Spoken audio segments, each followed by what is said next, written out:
رايحين ناكل سوشي عشان هنقابل ناس صحابنا. المطعم اهو، وصلنا يا جماعه. خلينا نقعد على الترابيزه دي بقى. شنطتي.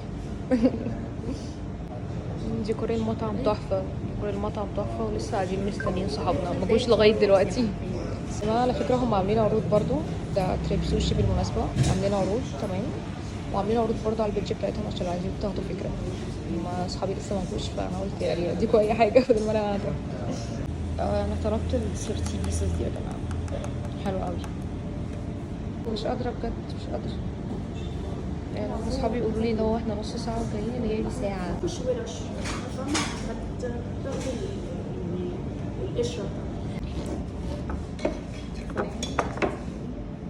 مثلا ترياكي او مفتوح من هنا. ايه ده؟ ماشي. ده وسابي مش صعب، بيتخفف فيه الصويا صوص، انا كنتش صورة الحمد لله، بس حرق قوي.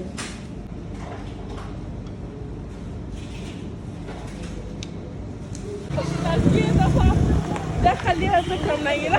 احكي تاني موقف بتقولي اللي حصل، واحكي تاني وتالت. احكي تاني وتالت. بص ده كعب راح، لكن احنا عملنا ايه؟ احنا كسرنا التاني وبقى شكلنا ايه؟ زي القمر، زي القمر.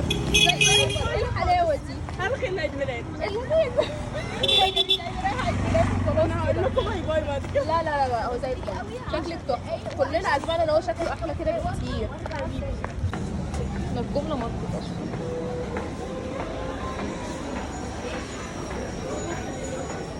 نشرب حاجة بقى، اجيب لهم بقى حاجة حلوة، واحنا كمان نجيب حاجة حلوة، وانا اشرب حاجة سخنة بقى.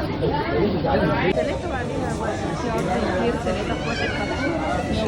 خدت واحدة بواسطي ماشي، ما انت لازم تاخدي بس دي بطل الاوردر اهو. جملة ماركت وخلاص كده. هما بقى راحوا بقى يضربوا شوية حاجات يشربوها. كده تمام بقى، انا خدت الاوردر ورايحة لهم يا شباب. ده في جملة ماركت بالمناسبة. انا قلتها تقريبا اكتر من 30 مرة. بحب اكد المعلومة، حاجة غريبة، معرفش حاجة حلوة ولا وحشة فيا، بس اي جس ان هي حلوة يعني. انا رايحة لهم. طيب نقعد ساعتين نختار بقى. ده عصير برتقال بالبنجر يا جماعة، انا اول مرة اشوفه. وانتوا عايزين بس يعني خديها مقفولة.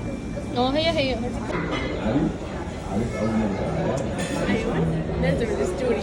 لازم، احب اوثق حياتي يا جماعة. انا طلبت شاي بلبن. ايوه طلبنا اوبر ومروحين.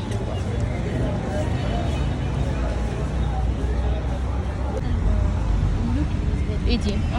بجد انا بحب اقعد على جنب الشباك كده.